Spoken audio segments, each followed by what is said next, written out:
മസനഗുഡി വഴി ഊട്ടി. ഞങ്ങൾ വയനാട്ടുകാരെ സംബന്ധിച്ചിടത്തോളം ഒരു പുതുമയുള്ള യാത്രയൊന്നുമല്ല ഊട്ടി.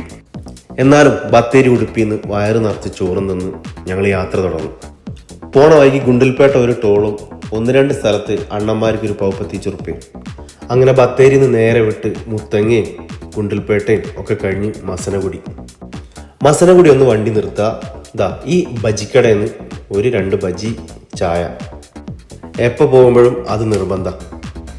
യാത്ര ചെയ്യാനും കാട് ആസ്വദിക്കാനും ആഗ്രഹമുള്ളവർക്ക് ഇതാണ് ഏറ്റവും ബെസ്റ്റ് ടൈം.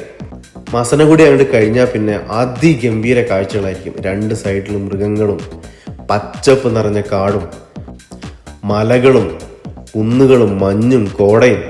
അപ്പം നമുക്ക് മൊബൈലിലൊന്നും ഒരിക്കലും ഒപ്പിയെടുക്കാൻ പറ്റാത്ത അത്ര സൗന്ദര്യമായിരിക്കും. മൊബൈൽ താഴെ വെച്ചൊന്ന് കുറച്ചു നേരം നോക്കി നിന്ന് കഴിഞ്ഞാൽ അതിൻ്റെ ഭംഗി അത് ഒരിക്കലും പറഞ്ഞറിയിക്കാൻ പറ്റാത്ത സൈസ് ഭംഗിയായിരിക്കും.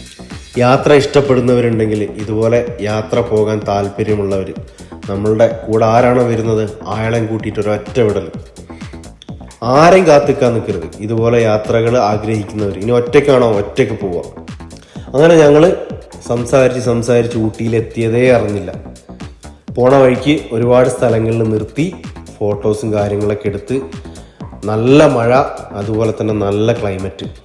അങ്ങനെ 36 എയർ പിന്നുകളുള്ള അടിപൊളി ചുരം, അതും കയറി ഞങ്ങൾ ഊട്ടിയിലെത്തി.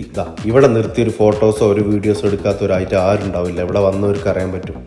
അങ്ങനെ ഞങ്ങൾ രണ്ടാളും ഊട്ടിയെത്തി. അവിടുന്ന് അത്യാവശ്യം അവിടുത്തേതായിട്ടുള്ള രീതിയിലുള്ള 1-2 സാധനങ്ങളുണ്ട് ഞങ്ങൾ പോകുമ്പോൾ കഴിക്കുന്ന ചായ, അതുപോലെ തന്നെ കോണ്, അതും കഴിച്ച് ചെറിയ കുറച്ച് സാധനങ്ങളും വാങ്ങി ഞങ്ങൾ നേരെ നാട്ടിലേക്ക്. അപ്പോൾ യാത്ര ചെയ്യാൻ ആഗ്രഹമുള്ളവർ ഒന്നും ആലോചിച്ച് നിൽക്കണ്ട, ആരെയും കാത്തു നിൽക്കണ്ട, വണ്ടി എടുത്തോ വിട്ടോ.